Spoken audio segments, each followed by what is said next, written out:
ప్రేమతో మీ దేశంకి ఏమి చేసినా తుడుచుకొని పోవటం అలవాటైందా? మా దేశంలో ఉన్న ఊరకుక్కలని ఉత్తరం వైపు తిరిగిపోస్తే ప్రపంచ పటంలో పాకిస్తానే లేకుండా పోతే మా యాసని మాత్రం ఎట్కారం చేస్తే రాజులమ్మ జాతరే. ఈడు రాడు,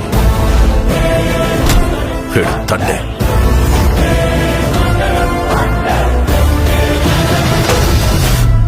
ఏడు సముద్రాల అవతలున్నా ఎత్తుకొని మరీ లాక్కొచ్చి ఇక్కడ పడేస్తాను.